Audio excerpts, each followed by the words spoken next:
میرے ساتھ نکالیے عبرانیوں 3 باب اور اس کی 7 تا 15 آیات خداوند کے زندہ کلام میں سے ہم تلاوت کریں گے۔ عبرانیوں 3 باب اور اس کی 7ویں آیت سے ہم تلاوت کریں گے، 15ویں آیت تک پڑھیں گے۔ اور خداوند کے زندہ کلام میں لکھا ہے، بس جس طرح کہ روح القدس فرماتا ہے، اگر آج تم اس کی آواز سنو تو اپنے دلوں کو سخت نہ کرو، جس طرح غصہ دلانے کے وقت آزمائش کے دن جنگل میں کیا تھا، جہاں تمہارے باپ دادا نے مجھے جانچا اور آزمایا اور 40 برس تک میرے کام دیکھے۔ اسی لیے میں اس پشت سے ناراض ہوا اور کہا کہ ان کے دل ہمیشہ گمراہ ہوتے رہتے ہیں اور انہوں نے میری راہوں کو نہیں پہچانا۔ چنانچہ میں نے اپنے غضب میں قسم کھائی کہ یہ میرے آرام میں داخل نہ ہونے پائیں گے۔ اے بھائیو، خبردار، تم میں سے کسی کا ایسا برا اور بے ایمان دل نہ ہو جو زندہ خدا سے پھر جائے، بلکہ جس روز تک آج کا دن کہا جاتا ہے، ہر روز آپس میں نصیحت کیا کرو، تاکہ تم میں سے کوئی گناہ کے فریب میں آ کر سخت دل نہ ہو جائے، کیونکہ ہم مسیح میں شریک ہوئے ہیں، بشرط یہ کہ اپنے ابتدائی بھروسے پر آخر تک مضبوطی سے قائم رہیں۔ چنانچہ کہا جاتا ہے کہ اگر آج تم اس کی آواز سنو تو اپنے دلوں کو سخت نہ کرو، جس طرح کے غصہ دلانے کے وقت کیا تھا۔ آمین۔ یہ 2 دفعہ بات ریپیٹ کی گئی ہے کہ اگر آج تم اس کی آواز سنو تو اپنے دلوں کو سخت نہ کرو۔ اور دل کی سختی کی ایک وجہ پولس نے بتائی کہ تم ایک دوسرے کو ہر روز نصیحت کیا کرو، تاکہ تم میں سے کوئی گناہ کے فریب میں آ کر سخت دل نہ ہو جائے۔ اس کا مطلب ہے گناہ جو ہے وہ انسان کے دل کو سخت کر دیتا ہے۔ اور یہ جو ریفرنس ہم نے پڑھا ہے، یہ کن لوگوں کی بابت بات کی گئی ہے؟ بنی اسرائیل کے تعلق سے۔ بنی اسرائیل جب نکلے مصر میں سے، خدا بڑے جلالی کام کر کے ان کو مصر میں سے نکال کے لایا۔ انہوں نے بڑے قدرت والے کام دیکھے۔ آپ نے کبھی یہ مناظر نہیں دیکھے ہوں گے جو بنی اسرائیل نے دیکھے۔ کبھی ہم نے ایسے مناظر دیکھے ہیں؟ نہیں دیکھے۔ اتنے مچھر آ جائیں، اتنے مینڈک آ جائیں اور آسمان سے آگ گرنے لگ جائے اور ان کے پلوٹھے مر جائیں، دشمنوں کو خدا اس طرح سے تباہ کر دے۔ اور یہ دشمن بھی کوئی عام دشمن نہیں تھا، یہ بہت مضبوط قوم تھی۔ مصری لوگ اس زمانے کے سب سے جدید لوگ تھے، ان کے پاس جنگ لڑنے کے لیے جدید ٹیکنالوجی موجود تھی، اور ان کے پاس جادوگر جو تھے وہ بھی بڑے ہائی لیول کے تھے، کیونکہ موسیٰ نے جو کچھ بنایا انہوں نے بھی کہا لو یہ کون سی بات۔ فرعون نے کہا لاؤ جی اپنے جادوگر کو۔ جادوگر نے آ کے وہ کام کر دیا جو موسیٰ نے کیا تھا، سانپ بنائے۔ انہوں نے کہا جی ہم بھی سانپ بنا لیتے ہیں۔ انہوں نے سانپ بنائے، لیکن کلام میں لکھا ہے کہ موسیٰ کا سانپ سارے سانپوں کو کھا گیا۔ اس کا مطلب ہے کہ موسیٰ کی اتھارٹی جو تھی وہ پریویل کر گئی ان کے اوپر، اور موسیٰ چھا گیا وہاں فرعون کے دربار کے اندر، کیونکہ خدا اس کے ساتھ تھا۔ اور وہ قدرت والے کام جو مصر کے اندر اسرائیلیوں نے دیکھے وہ حیران کن تھے، اور وہ سب تمجید اور ستائش سے بھرے ہوئے تھے۔ اور سب سے آخری کام جو خدا نے کیا وہ سمندر کو ان کے لیے 2 ٹکڑے کیا۔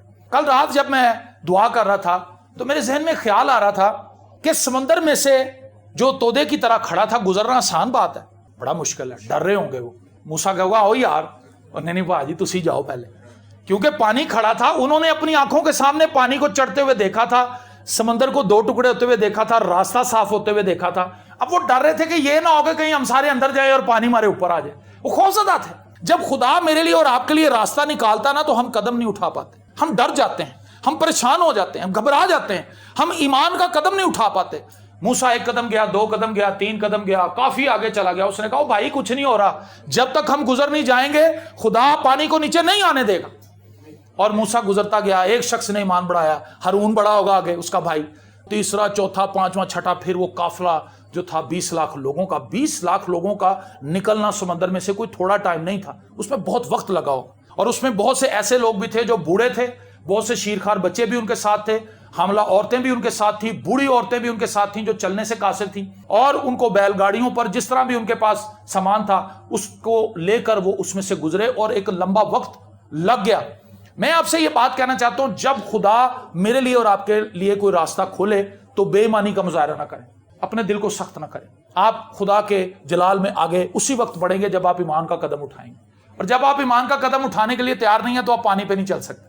آپ ناممکن کاموں کو اپنی لائف میں ممکن ہوتا ہوا نہیں دیکھ سکتے۔ پطرس نے کہا خداوند اگر تو ہے تو میں آؤں۔ دیکھیں یہ ایک عجیب بات ہے، اس نے کنفرم کیا پہلے، خداوند تو ہی ہے، اگر یہ تو ہے تو پھر میں آ جاتا ہوں۔ خداوند نے کہا بھائی آ، صرف ایک لفظ بولا اس کے لیے، آ۔ اور لکھا ہے پطرس نے کشتی میں سے پیر باہر نکالا اور وہ چلنے لگا۔ ایک عجیب چیز تھا. شاید وہ جیلی کی طرح اسے لگ رہا ہو, شاید بڑی سخت زمین کی طرح لگ رہا ہو, شاید اسے سڑک کی طرح ہی لگ رہا ہو وہ پانی. وہی لہریں جن سے وہ ڈر رہا تھا, جن سے وہ پریشان تھا, وہ اب اس کے لیے اپنی نیچر کو بدل چکے تھے. اس کو ہولڈ کر رہے تھے, وہ اس کو اٹھا رہا تھا. وہ پانی جو ڈبوتا ہے وہ پانی اس کو اوپر اٹھا رہا تھا. اور پطرس چل رہا تھا. کیوں؟ کیونکہ اس نے خداوند کی موجودگی کو سمجھ لیا, جان لیا, اور خدا کے کلام کے مطابق اس نے ایمان کا سٹیپ اٹھا دیا. خدا نے ریفرنس دیا ہے بنی اسرائیل قوم کا کہ ان لوگوں کے درمیان میں نے کیا کچھ نہیں کیا, لیکن پھر بھی ان لوگوں نے مجھے آزمایا. یہ وہی لوگ ہیں جو بنی اسرائیل قوم سمندر میں سے بھی نکل آئے, اور پھر ان کی بیٹیوں نے گیت گائے. مریم کی لیڈرشپ میں دف پکڑ لیا مریم نے, اور وہ گیت گانے لگی کہ خدا نے فرعون کی فوجوں کو رتھوں سمیت ڈبو دیا ہے. بنی اسرائیل تو سارے خیر و عافیت سے نکل آئے, لیکن جب فرعون کی فوجوں نے دیکھا, ہم نے کہا بھی سمندر تو کھڑا ہے, ہم بھی ان کے پیچھے جاتے ہیں, ان کو تباہ کر دیتے ہیں. لیکن جیسے ان کی فوجیں سینٹر میں پہنچی, خدا نے دوبارہ پانی کو واپس بھیج دیا, اور ان کے رتھ, لوہے کے رتھ جن پہ ان کو بڑا فخر تھا, وہ سب پانی کی نظر ہو گئے. گھوڑے بھی مر گئے, فوجیں بھی مر گئی, جرنیل بھی مر گئے, سب کچھ تباہ و برباد ہو گیا. پریز دی لارڈ. خدا بچاتا ہے. اور انہوں نے اپنی آنکھوں سے مصر کی تمام فوج کو ملیامٹ ہوتے ہوئے دیکھا, پانی کے اندر غرق ہوتے ہوئے دیکھا, لیکن تھوڑا ہی آگے جا کے وہ اپنا ایمان کھو بیٹھے. انہوں نے بچڑا بنا لی. جب موسیٰ پہاڑ پر گیا تو انہوں نے کہا بھی اب پتہ نہیں وہ مرد خدا کہاں گیا, وہ واپس آئے گا بھی کہ نہیں آئے گا. ہمارے ساتھ بھی یہ ہوتا ہے, بار بار ہوتا ہے. خدا ہمیں نکال لیتا ہے, پھر ہم بے ایمان ہو جاتے ہیں, پھر ہم دعائیں کرواتے ہیں, پھر ہم دعائیں کرتے ہیں, پھر خدا نکال لیتا ہم, پھر بے ایمانی میں آ جاتے ہیں, پھر دل کو سخت کر لیتے ہیں. دل کی سختی کا مطلب کیا ہے؟ خدا کی بات کو نہ ماننا, خدا کے حضور اپنے آپ کو عاجز, حقیر اور حلیم نہ بنانا, یہ دل کی سختی ہے. وہ شخص جو خدا کے ساتھ چل رہا ہے وہ دل کا سخت نہیں ہو سکتا. جو خدا کے ساتھ نہیں چل رہا اس کا دل ہارڈ ہو جاتا ہے, فلیکسیبل نہیں رہتا, وہ خدا کی بات ماننے کے لیے تیار نہیں ہوتا. اس کو کچھ بھی کہیں وہ کہتا ہے نہیں جی میں وہی کرنا. شمشون نے اپنے دل کو سخت کر لیا, کہتا مجھے یہی لڑکی پسند آ گئی, میں نے اسی سے شادی کرنی. باپ نے سمجھایا, بہت کچھ کیا, نہیں مانا وہ. اس کے بعد داؤد نے کہا جی میں نے مردم شماری کرنی, میں نے بندے گننے ہیں کہ ہماری فوج کتنی ہے. اس کا جرنیل کہنے لگا کیا اب تک ہماری جنگیں خدا نہیں لڑتا ہے؟ اب ہم کیوں اپنے بندے گنے کہ کتنی تلواریں ہمارے پاس ہیں اور تیر کمانے, یہ کچھ ان کے پاس تھا. اور وہ گننے لگے. اس نے کہا جاؤ سارے شمشیر زنوں کو گنو اور بتاؤ مجھے آ کر کے ہمارے پاس تلوار چلانے والے کتنے ہیں, نشانہ مارنے والے کتنے ہیں, فلاخن چلانے والے کتنے ہیں, تیر برسانے والے کتنے ہیں. اور جیسے ہی اس نے ساری فوج گن لی, خدا کا عذاب ان پہ آ گیا, لوگ مرنے لگے. خدا نے کہا بھائی دشمن تم پہ حملہ کرے گا, مری پڑے گی, یا تم میرے ہاتھوں میں پڑ جاؤ. تو داؤد کو پتا تھا کہ اگر ہم دشمن کے ہاتھوں میں چلے گئے تو دشمن تو کچھ نہیں چھوڑے گا. اگر مری آ گئی, کوئی ایسی وبا پھیل گئی تو وہ بھی انسانوں کو مارے گی. اب میں کیا کروں؟ اس نے کہا میں خدا کے ہاتھ میں پڑ جاتا ہوں. اس نے کہا خداوند تو جیسا انصاف کرنا چاہتا تو ویسا ہی کر. پھر بھی 70,000 بندے مر گئے. یہ ایک بڑی عجیب و غریب چیز ہے. جب ہم اپنے دل کو سخت کر لیتے ہیں, ہم اپنے موقف سے ہٹتے نہیں, ہم اڑ جاتے ہیں. ہم کہتے ہیں جی یہی ہوگا جو میں نے کہہ دیا, میری بات فائنل ہے, خدا جو مرضی. میں نے یہاں تک لوگ کہتے سنا وہ خدا دی بھی مرضی ہوئے گی, لیکن ساڈی بھی تو کوئی مرضی ہے نا. یہ دل کی سختی ہے, یہ دل کی سختی ہے. اور جب ہم دل کی سختی میں چلتے ہیں تو پھر خدا کی برکت سے آؤٹ ہو جاتے ہیں. ان لوگوں نے یہی کیا اور خدا نے ریفرنس دیا. اتنے بڑے بڑے کام دیکھنے کے باوجود بھی ان کا دل سخت تھا. آپ بنی اسرائیل کا 40 سالہ بیابانی سفر پڑھیں جس کا تذکرہ یہاں پر جنگل کے تعلق سے کیا گیا ہے, بیابان کے تعلق سے کیا گیا ہے. 40 سال کے اندر وہ بار بار خدا سے دور ہوتے ہیں. خدا ابر کی صورت میں ان کے اوپر چل رہا ہے. کبھی ابر کی صورت میں ہم نے ایسے نہیں دیکھا کہ کسی کے اوپر خدا چل رہا ہو. آگ کی صورت میں کسی کے آگے خدا کو چلتے ہوئے نہیں دیکھا. بنی اسرائیل قوم کے آگے خدا آگ کی صورت میں چلتا رہا, خدا ابر کی صورت میں چلتا رہا, پھر بھی وہ بے ایمان تھے. خدا اوپر چل رہا ہے, خدا آگے چل رہا ہے, پھر بھی وہ بے ایمانی کے کام کر رہے ہیں, پھر بھی وہ ایک دوسرے سے سڑ رہے ہیں, جل رہے ہیں, حسد کر رہے ہیں اور خدا کی نافرمانی کرنے پر تلے ہوئے ہیں. من اوپر سے گر رہا ہے, آسمان سے خوراک گر رہی ہے. اور کلام مقدس میں لکھا ہے کہ انسانوں نے فرشتوں کی خوراک کھائی. کس کی خوراک کھائی جی؟ وہ جو من گر رہا تھا وہ فرشتوں کی خوراک تھی. فرشتوں کا کھانا انسان کھا رہے ہیں لیکن پھر بھی ناخوش ہیں. وہ کہتے ہیں جی کیا مصیبت ہے, ہر روز ہمیں وہی کھانے کو ملتا ہے, ہر روز من ملتا ہے, شہد کی طرح کا اس کا ذائقہ ہے. اور پھر وہ یاد کرنے لگے, گنتی کتاب میں لکھا ہے کہ وہ یاد کرنے لگے کہ ہم ہانڈیوں کے پاس بیٹھ کے کھانا کھاتے تھے, چٹنیاں کھاتے تھے, گندنے پیاز انہیں یاد آنے لگے. خدا نے سوچا کہ میں تو ان کو اعلیٰ خوراک دے رہا ہوں, بغیر کچھ کیے یہ باہر جاتے ہیں, اٹھا کے اپنے اندر لے آتے ہیں گھر کے اندر اور کھا لیتے ہیں اپنے کیمپس کے اندر. یہ پھر بھی نہ خوش ہے. خدا نے کہا میں اتنی بٹیریں لے کے آؤں گا جنہوں نے کبھی دیکھی نہ ہوں. اتنی بٹیریں اندھی کے ساتھ آ گئیں اور وہ اتنے اتابلے ہو گئے کہ انہوں نے بٹیروں کو پکڑ کے ویسے خون سمیت ہی کھانا شروع کر دیا. گوشت دے کنے وہ لالچی سن, اور خدا نے پھر ان پہ آفت بھیجی, پھر لوگ مرنے لگے. میرے عزیزو, ہم جب خدا کی انسلٹ کرتے ہیں, اپنے دل کو سخت کر لیتے ہیں, خدا کی دی ہوئی چیزوں کو, خدا کی دی ہوئی بخششوں کو ہم حقیر جانتے ہیں, تو پھر خدا کی بلیسنگ کیسے ہماری لائف میں آئے گی؟ ہم نے خدا کے ساتھ کیا ہی یہ ہے، سالہ سال سے ہم یہی کر رہے ہیں۔ جس کو خدا نے بیٹیاں دے دی ہیں وہ نہ خوش ہے، وہ کہتا ہے جی خدا نے مجھے بیٹا ہی نہیں دیا۔ جس کو بیٹے مل گئے وہ کہتا ہے خدا نے مجھے بیٹی نہیں دی۔ ہم اپنے ذہن کے اندر ان چیزوں کو کبھی سوچ ہی نہیں پاتے جو خدا نے ہمیں دی۔ ہمارا دل سخت ہے اور گناہ کی وجہ سے سخت، ہماری لائف کے اندر گناہ ہے جس کی وجہ سے ہمارا دل سخت ہو چکا ہے۔ اور پولس کہتا ہے کہ تم ہر روز ایک دوسرے کو ایڈوائز کرو، ہر روز ایک دوسرے کے ساتھ رفاقت رکھو اور ایک دوسرے کو بتاؤ کہ خدا نے ہماری زندگی میں کیا کچھ کیا ہے۔ خدا نے اپنے بیٹے یسوع کو بھیج دیا تاکہ وہ میرے لیے اور آپ کے لیے قربان ہو۔ اس کے خون بہانے سے ہم مفت میں راست باز ٹھہرائے گئے۔ میں ہمیشہ یہ بات بتاتا ہوں، اس کے لیے آپ جتنی بھی تعریف کر سکیں خدا کی وہ کم ہے۔ ہر روز اس کو اپنی پرسنل لائف کے اندر رکھیں۔ میں بہت سے پیغامات میں یہ بات کہہ چکا ہوں، اپنے دن کا آغاز اس بات سے کریں، خدا میں تیرا شکر کرتا ہوں کہ میں راست باز ہوں۔ اگر آپ یہ کہہ کے آغاز کریں میں بڑی گناہ گار ہوں، آپ کا دن شروع دن سے ٹھس ہو جائے گا، کیونکہ آپ پہلے گناہوں کا بوجھ اپنے اوپر آپ نے لے لیا۔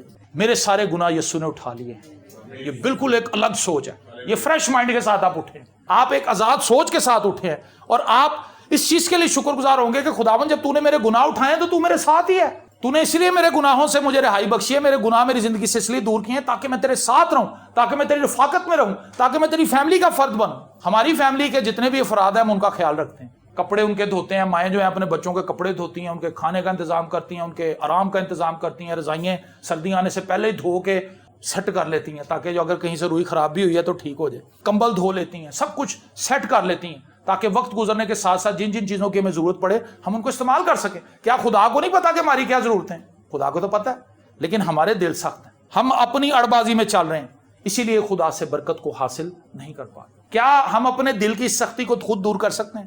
یہ پاسبل نہیں ہے۔ حزقیل کی کتاب میں سے آئیے اس کا علاج دیکھتے ہیں۔ حزقیل نبی کا صحیفہ اس کا 11واں باب، یہاں خدا خود ہی ہمارا علاج کرنے کے لیے تیار ہے۔ حزقیل 11واں باب اس کی 19ویں آیت، اور میں ان کو نیا دل دوں گا۔ کون دے گا جی؟ اور نئی روح تمہارے باطن میں ڈالوں گا، اور سنگین دل ان کے جسم سے خارج کر دوں گا، اور ان کو گوشتین دل عنایت کروں گا۔ پریز دی لارڈ، تاکہ وہ میرے آئین پر چلیں اور میرے احکام پر عمل کریں، اور ان پر کاربند ہوں، اور وہ میرے لوگ ہوں گے اور میں ان کا خدا ہوں گا۔ پریز دی لارڈ۔ میں اور آپ اپنے دل کو بدل نہیں سکتے۔ یرمیا کہتا ہے کہ دل سب چیزوں سے زیادہ ہیلا باز ہے، دل کی سختی دور نہیں ہوتی۔ کہتا ہے بندہ میرے دل ہی لا تھکے، اب دل پہ اس کو کون واپس لائے؟ ہم تو نہیں لا سکتے۔ خدا ہے اگر کسی شخص کے لیے ہمارے دل میں رحم پیدا کر، خدا ہے اگر ہمیں مائل کر دے کہ ہم اس کو معاف کر، لیکن اسی وقت ہوگا جب ہم اپنے آپ کو خدا کے پاس لائیں گے۔ یہ مجھ سے نہیں ہو سکتا خدا۔ کیا ہم کبھی اس طرح آئے ہیں خدا کے پاس؟ ہم نہیں ایسے آتے۔ ہم تو خدا کے پاس آتے ہیں شکایتیں لگانے کے لیے۔ دعا میں بھی ہم کسی شخص کے لیے خدا سے شکایت کرتے ہیں، اپنے لیے شکایت کرتے ہیں، بیوی کے لیے شکایت کر رہے ہوتے ہیں، بیوی شوہر کے لیے شکایت کر رہی ہوتی ہے، بچوں کے لیے ہم شکایت کر رہے ہوتے ہیں، ہم اپنے محلے داروں کے لیے شکایت کر رہے ہوتے ہیں، اپنے معاشرے کے لیے، اپنے ملک کے لیے، اپنی حکومت کے لیے، اپنے اداروں کے لیے شکایتیں ہمارے پاس۔ لیکن کیا ہم اس طرح سے خدا کے پاس آتے ہیں کہ خداوند میرا تو دل بڑا سخت ہے، ان سب چیزوں کو نہ تو میں انڈرسٹینڈ کر سکتا ہوں، نہ ہی میں ان کو پوری طرح سے سمجھ سکتا ہوں، ہاں اگر تو مجھے حکمت اور دانائی دے اور مجھے قبول کرنے والا دل دے تو پھر تو سب کچھ ہو سکتا ہے۔ خدا کہتا ہے کہ میں سنگین دل نکال دوں اور گوشتین دل انہیں دوں، نرم دل۔ اور پھر دے گا کیوں؟ تاکہ وہ میرے آئین پر عمل کرے۔ خدا ہمیں وہ نرم دل کیوں دینا چاہتا ہے؟ تاکہ ہم خدا کے آئین پر عمل کر سکیں، اس کے حکموں کو مان سکیں۔ اس کا مطلب ہے جو دل ہمیں خدا دے گا اس دل، اس سوچ، اس انڈرسٹینڈنگ کے ساتھ ہم خدا کے کلام پر عمل کر سکتے ہیں، اپنی مرضی سے نہیں کر سکتے۔ ہم تو خدا کے مخالف ہیں، ہمیں کوئی چیز اچھی دیا کرو۔ خدا سے بھی ہماری توقع یہی ہے کہ خدا ہمیں سب کچھ دے، ہم خدا کو کچھ بھی نہیں دینا چاہتے، ہم تو کچھ نہیں دینا چاہتے۔ ہم خدا کو کس طرح سے دے رہے ہیں اور خدا سے توقع ہماری کیا ہے؟ اب دیا کرو تمہیں بھی دیا جائے گا، تو یہ تو ہماری سوچ کے مخالف کہہ رہا ہے۔ خدا کہہ رہا بھی تو معاف کر، لوگ کہہ رہے ہیں جی وہ مینوں معاف کرن، میں تو نہیں معافی منگنی، وہ مینوں معاف کرن، وہ غلط نے۔ یہ تو خدا کے کلام کے مخالف ہے سوچ ہماری۔ تو خدا تو ہمیں وہ کام کرنے کے لیے کہہ رہا ہے جو ہم سے ہو ہی نہیں سکتے۔ میری بات آپ سمجھ رہے ہیں؟ جو کچھ خدا میں کرنے کے لیے کہہ رہا ہے وہ تو ہماری نیچر میں ہی نہیں ہے، کیونکہ ہم نے تو اپنے آپ کو گناہ کے ہاتھوں میں دیا ہوا ہے، اور ساتھ ہم یہ بھی کہہ رہے ہیں کہ ہم یسوع کے لوگ ہیں۔ ہمارے اندر تو سنگین دل ہے، ہمارے اندر تو گوشتین دل ہے ہی نہیں۔ اگر ہمارے اندر گوشتین دل ہو تو ہم خدا کے آئین کو مانیں۔ یسوع مسیح نے کہا میرا جوا ہلکا، اور اس کا مطلب ہے یسوع کا جوا بھاری نہیں ہے، یسوع کا جوا ہلکا ہے۔ میں نے ایک دن دعا میں خداوند سے پوچھا، میں نے کہا خداوند مجھے اس کی سمجھ نہیں آئی۔ خداوند نے کہا یار اس جوئے میں بھی ہوں۔ جوا وہ ہے جس میں دو جانوروں کو باندھا جاتا ہے، اس کو جوا کہتے ہیں، اور کلام مقدس یہ کہتا ہے نہ ہموار جوئے میں نہ جتو۔ یہ شادی کے لیے بھی بڑا اہم ہے، ایک ایسا جیون ساتھی جو خدا کی طرف سے نہیں ہے آپ کے لیے، آپ اس کو چن لیتے ہیں تو آپ ناہموار جوئے کے اندر، آپ ان بیلنس ہیں، وہ آپ کے سائز کا نہیں ہے، وہ آپ کی سوچ کا نہیں ہے، وہ آپ کو ان بیلنس ہی رکھے گا۔ ہزاروں شادیاں آپ دیکھیں اسی طرح سے، 50 سال ہو گئے شادیاں دے، وہ بیٹھ ہی نہیں سکے ایک جگہ تھا، ان کی جھگڑا ختم ہی نہیں ہوا، مطلب نمیاں نواں آرام نہ بیٹھی ہیں تو ساتھ لڑی جا رہی بندے، او بھائی تم نے تو مت دینی تھی انہیں، تم نے تو انہیں کوئی عقل دینی تھی، تم ان کے سامنے خود لڑ رہے۔ تو اس طرح کے ناہموار جوئے ہم نے دیکھے 50 سال سے چڑھ رہے۔ تو خداوند نے کہا میرا جوا ہلکا اور ملائم ہے، میرے احکام سخت نہیں ہے۔ جب خداوند ہمارے ساتھ ہے ایک سائڈ پر اور ایک سائڈ پر ہم ہیں جوئے کے اندر، تو پھر وزن خداوند نے ہم پہ پڑنے دینا ہے یا خود اٹھانا ہے؟ خدا اتنی آپشنز ہمارے سامنے لے کے آتا ہے برکت دینے کی، ہم اس کو ریسیو نہیں کرتے، ہم اڑیل ذہن کے لوگ ہیں، ہم خدا کی دی ہوئی برکت کو سمجھ نہیں پاتے۔ شیطان جو چیزیں ہمارے سامنے لے کے آتا ہے ہم ان کو سمجھتے ہیں یہ خدا کی طرف سے ہے، برکت ہے گی، اور پھنس جاتے ہیں۔ خدا ہمیں نرم دل اس لیے دے گا تاکہ ہم اس کے کلام پر عمل کر سکیں اور ان پر کاربند ہوں، اور وہ میرے لوگ ہوں گے اور میں ان کا خدا ہوں گا۔ اور آگے دیکھیں بڑی خطرناک بات لکھی 21ویں آیت، جن کا دل اپنی نفرتی اور مکروہ چیزوں کا طالب ہو کر ان کی پیروی میں ہے، ان کی بابت خداوند خدا فرماتا ہے کہ میں ان کی روش کو انہی کے سر پر لاؤں گا۔ جس طرح کے الٹے کام وہ کر رہے ہیں اس طرح کے الٹے نتائج بھی پھر وہ بھگتیں گے۔ جن کا دل سخت ہو گیا، جنہوں نے اپنے آپ کو خدا کے حضور سرنڈر کرنے کے لیے تیار نہیں کیا، وہ نقصان اٹھاتے ہیں۔ میں نے اور آپ نے آج اپنی زندگی پر غور کرنا ہے، کیا ہمارا دل سخت تو نہیں؟ کیا ہم خدا کی باتوں کو ماننے کے لیے فلیکسیبل ہیں کہ نہیں؟ بائبل مقدس میں لکھا ہے ایک باپ نے اپنے 2 بیٹوں کو بلایا، نے کہا یار وہ فلانا کام کرنے والا ہے، جاؤ جا کے ذرا کر کے آؤ۔ ایک نے کہا ٹھیک ہے ابو جی میں ابھی کر دیتا ہوں، دوسرے نے کہا جی میں تو نہیں کرنا۔ جس نے کہا تھا میں ابھی کر دیتا ہوں اس نے تو نہیں کیا، اس نے صرف اپنے باپ کو دلاسا دیا وقتی طور پہ کہ جی میں یہ کروں گا، اور باپ کے سامنے سچا ہو گیا، اپنے بھائی کے سامنے بھی سچا ہو گیا، لیکن اس نے وہ کام کیا نہیں۔ جس نے صاف انکار کیا تھا، چٹا جواب دیا تھا، وہ جب تھوڑا سا آگے گیا تو اس نے سوچا کہ میں نے اپنے باپ کے ساتھ اچھا نہیں کیا، وہ گیا اور اس نے جا کے وہ کام کر دیا۔ بہتر کون تھا ان میں سے؟ جس نے کام کر دیا۔ 2 لوگوں کے تعلق سے خدا یسوع مسیح نے بتایا کہ 2 شخص ہیکل میں گئے، ایک شخص اندر چلا گیا، ایک باہر ہی کھڑا رہا۔ جو اندر چلا گیا نا وہ باہر والے کی برائیاں کرنے لگا، اندر جا کے کہتا خداوند تیرا شکر ہو میں روزہ بھی رکھتا ہوں، خداوند تیرا شکر ہو میں دیا یقین بھی دیتا ہوں، خداوند تیرا شکر ہو میں ہفتہ وار اپنے گھر چ میٹنگ بھی کرانا۔ اس نے بڑی باتیں خدا کو بتا دی، اور پھر کہتا میں اس آدمی کی طرح نہیں جو باہر کھڑا محصول لینے والا۔ اب جو باہر کھڑا تھا اس کی دعا دیکھیں کیا، اس نے کہا خداوند میں تو اس لائق ہی نہیں کہ تیرے گھر ہوں۔ وہ اس بندے کو دیکھ ہی نہیں رہا جو اندر بیٹھا ہوا، اس نے اس کی تو بات ہی نہیں کی۔ جب آپ خدا سے بات کریں تو اپنی پہلے بات کر لیں۔ ہم لوگوں کی باتیں کرتے ہیں اور لوگوں خدا کو بھی اپنی نیکیاں بتا رہے ہوتے ہیں۔ خدا سے زیادہ کوئی نیک ہو سکتا؟ اگر خدا وہی بول پڑے ہمارے سامنے کہ پتر اے جیڑی تو نیکی مینوں دس رہا ہے، غریب نوں تو جڑا 20 روپے دے کے آیا ہے، تے جیڑی تو کل رشوت لئی ہے، جیڑی تو پرسوں رشوت لئی ہے، جیڑی تو پرسوں اپنے پیو دی جیب چوں پیسے کڈے نے، خدا ہماری 70 غلطیاں ہمیں بتا دے گا۔ ہم اپنی ایک نیکی پہ اترا رہے ہیں خدا کے سامنے، خدا تو ہمیں 70 گناہ ہمارے بتا دے گا۔ خدا کے سامنے اپنی نیکیاں نہ جتائیں، بلکہ خدا نے جو نیکی ہمارے ساتھ کی ہے اپنے بیٹے یسوع کے وسیلہ سے، اس کی شکر گزاری کریں، اس کے لہو کے لیے اس کا شکر کریں۔ اور جو لوگ ہمارے ساتھ نیکیاں کر رہے ہیں ان کے لیے شکر گزار ہوں۔ اپنی ماں کے لیے شکر گزار ہوں جو آپ سے پہلے اٹھتی ہے، کبھی ہم نے اپنی ماں کے لیے شکر نہیں کیا۔ اپنے باپ کے لیے شکر گزار ہوں جو محنت مزدوری کر کے پیسے کما کے گھر لاتا ہے۔ اپنے بہن بھائیوں کے لیے شکر گزار ہوں، اپنے محلے داروں کے لیے شکر گزار ہوں۔ ہم شکر گزار نہیں ہیں، ہمارا دل آج سخت ہے، ہمارا دل سختی سے بھرا ہوا ہے۔ اور آپ دیکھیں گے کہ انسان کی بے چینی عروج پہ ہے اس وقت، ایسا ہے کہ نہیں ہے؟ ہر بندہ بے چین ہے، افسار ہے۔ جیسے زبور میں لکھا ہے میری جان تو اندر ہی اندر کیوں گری جاتی، اس کا بھی سوال یہی تھا۔ بے چینی کا صرف ایک ہی راستہ ہے، خدا کے پاس آنا اور صحیح طریقے سے آنا۔ ہمیں سے بہت سے ایسے ہیں جو خدا کے پاس آ کے بھی خدا سے برکت نہیں لے پاتے، ویسے ہی چلے جاتے۔ جس عورت نے پوشاک چھوئی تھی وہ ایک ہی تھی، سب کو تو پتا بھی نہیں تھا کہ یسوع کی پوشاک چھونا قوت نکلنی، اس کا ایمان تھا اور اسی نے چھوا تھا اور اسی کو شفا ملی تھی۔ تو وہ لوگ جنہوں نے اپنے دلوں کو سخت کر لیا ہے اور انہوں نے خدا کی پیروی نہیں کی، ان کی بابت خدا فرماتا ہے کہ میں ان کی روش کو انہی کے سر پر لاؤں گا۔ ان کی برے کام، ان کی بری عادتیں ان کو خود پھنسا دیں گے۔ لیکن خدا کیا چاہتا ہے کہ ہم اپنے دلوں کو سخت نہ کریں۔ اور وہ شخص جو ہمبل اپنے آپ کو کرتا ہے، خدا کے حضور فروتن کرتا ہے، عاجز کرتا ہے۔ لکھا ہے سرفرازی سے پہلے فروتنی ہے، زوال سے پہلے تکبر ہے۔ جس شخص کا زوال آپ دیکھیں سمجھیں وہ بہت تکبر والا آدمی ہے، اور جس شخص کو آپ ایگزالٹ ہوتا ہوا دیکھیں آپ سمجھ لیں کہ فروتن بندہ ہے، کیونکہ یہ کلام کے مطابق، کلام میں لکھا ہے اس سے پہلے کہ آپ سرفراز کیے جائیں فروتن ہونا ضرور ہے۔ اور اگر آپ تکبر میں رہیں گے تو زوال ہی کی نہیں، یہ میں نہیں کہہ رہا، یہ کلام میں لکھا ہے۔ زوال سے پہلے تکبر ہے اور سرفرازی سے پہلے فروتنی۔ تو خدا نہیں چاہتا کہ ہمارا دل سخت ہو، ہم خدا کی بات مانیں، خدا کی بات مان کے ہمیں کبھی نقصان نہیں ہوتا. مجھے تو نہیں آج تک ہوا. جب میں نے خدا کی نہیں مانی مجھے ہوا ہے, ڈیفینیٹلی نقصان ہوتا ہے. لیکن جب ہم خدا کی بات مانتے ہیں, خدا کی بات ماننے والے شخص کا نقصان نہیں ہوتا, وہ فائدے میں رہتا ہے. آپ بائبل مقدس کو اٹھا کر دیکھیں, آپ کو بے شمار ایسے لوگ ملیں گے جنہوں نے خدا کی بات مانی اور بڑے عجیب و غریب کام ہوئے. خدا نے موسیٰ سے کہا تھا کہ تو اپنا ہاتھ بڑھا, سمندر پر اپنا ہاتھ بڑھا, عصا بڑھا. اب یہ آسان بات نہیں ہے. کسی آدمی کو خدا کہے کہ بھائی چل بھائی سمندر کو 2 ٹکڑے کر, اس نے کیا کرنا تھا؟ خدا مجھے کہہ رہا ہے میں کر دیتا ہوں, اس نے کر دیا. تو پھر آگے کیا ہوا؟ آگے پھر سارا کام سٹارٹ ہو گیا. ایک دم سے سمندر 2 ٹکڑے نہیں ہو گیا, پوری رات لگی. پیچھے مصری رکے میں آگ کے ذریعے خدا نے ان کو روکا ہوا ہے, اور آندھی چل رہی ہے, طوفان چل رہا ہے, بیچ میں اسرائیلی ہیں. اس منظر کو ذرا آپ تھوڑا سا ویژولائز کریں, اپنے مائنڈ کے اندر دیکھیں, اس کے بارے میں سوچیں. پیچھے مصر کی فوجیں ہیں, لشکر ہی لشکر ہے, پہاڑوں تک وہ پھیلے ہوئے ہیں, اور وہ انتظار کر رہے ہیں کہ یہ آگ ہٹے اور ہم اسرائیلیوں پر حملہ کر دیں. لیکن آگ ہٹ ہی نہیں رہی. آگ نے دور تک ان کا راستہ روکا ہوا, اور آگ آسمان سے باتیں کر رہی ہے. اور بڑی عجیب و غریب چیز لکھی ہے گنتی کی کتاب کے اندر کہ رات کے پہر میں خدا نے آگ میں سے دکھائی دے کر مصریوں کو ڈرا دیا. خدا آگ میں سے مصریوں کو نظر آیا, ان کے گھوڑوں کے رتھوں کے جو پہیے تھے اپنے آپ کھول گئے. اتنا خوف و ہراس مصریوں کے اوپر خدا نے پھیلایا. اور دوسری طرف وہ پہاڑوں کے اوپر سے دیکھ رہے ہیں کہ ادھر آگ نے روکا ہوا, پرلی طرف آندھی چل رہی.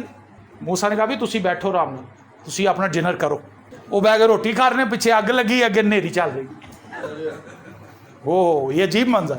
وہ خدا کا کام دیکھ رہے ہیں, انہیں نظر آ گیا کہ بھی خدا نے ہمیں گھیر رکھا ہے, ہم خدا کے ہاتھوں میں اس وقت, خدا ہماری فیور میں کھڑا ہوا ہے. اور انہیں سمجھ آ گئی تھی کہ جب تک سمندر اپنا راستہ ہمیں دے گا نہیں, ہم نکل نہیں جائیں گے, مصریوں کو خدا آنے نہیں دے گا آگے. اور جب وہ کراس کر گئے, جب وہ سمندر میں سے نکل گئے, پھر خدا نے آگ کو غائب کیا وہاں. انہوں نے کہا لو جی راستہ کلیئر ہو گیا, سمندر میں پہنچے, چلو جی سب کچھ برابر. خدا نے کہا اب دوبارہ ہاتھ پھڑا سمندر. پھر موسیٰ کو خدا نے کہا, اس نے پھر ٹچ کیا پانی واپس, اور تودے کی طرح کھڑا ہوا پانی اتنے پریشر سے, جب ٹنوں منو تو کچھ بھی نہیں ہے, سمندر کا پانی آئی. اس کی گہرائی کتنی زیادہ ہے, اس کو آپ پتہ نہیں کس اسکیل سے ناپیں گے اس کے وزن کو. جب وہ آ کے لگا تو اس نے پاش کر کے رکھ دیا, دشمنوں کی ہڈیاں توڑ دی, خدا تباہ و برباد کر کے رکھ دی. میرا اور آپ کا خدا ہمارے ساتھ کام کرنا چاہتا ہے, اور وہ ان لوگوں کے ساتھ کام کرنا چاہتا ہے جو فروتن ہیں, جو اس کی بات مانتے ہیں, جو اس کے کہنے پر عمل کرتے ہیں. خدا نے ایلیا سے کہا تھا سارپت کی بیوہ کے پاس چلا گیا, اس سے پہلے اس نے اسے کہا کہ تو جا کے کریت کے نالے کے پاس بیٹھ, جہاں وہاں جا کے رہ, کریت کے نالے سے پانی پیتا تھا. اب یہ ہمبل لوگوں کی بات ہے سر. وہ یہ کہہ سکتا تھا کہ سر وہاں مجھے روٹی کون دے گا, خدا سے سوال کر سکتا تھا. ہم تو فوری سوال کرتے ہیں, خدا مند کے میں ہوئے گا, کے میں ہوئے گا.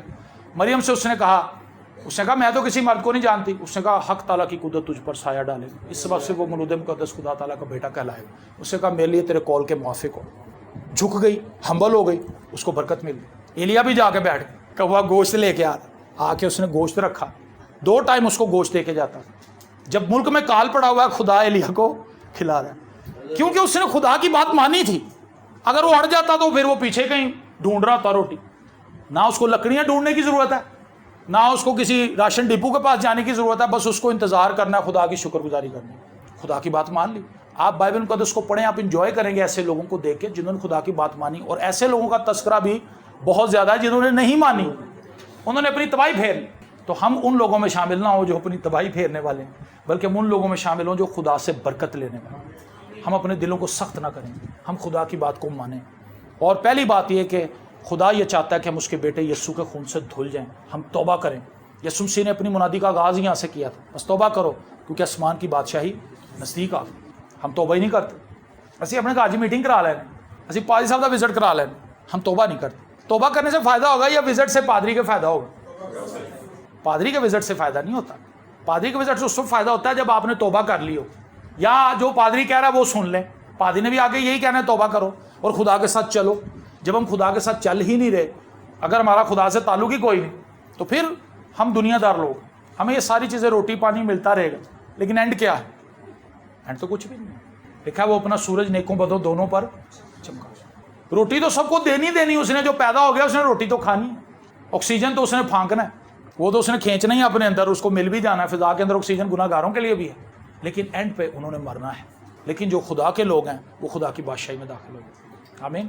خدا آپ سب کو برکت دے. اپنی آنکھوں کو بند کیجئے اور دعا کرتے ہیں.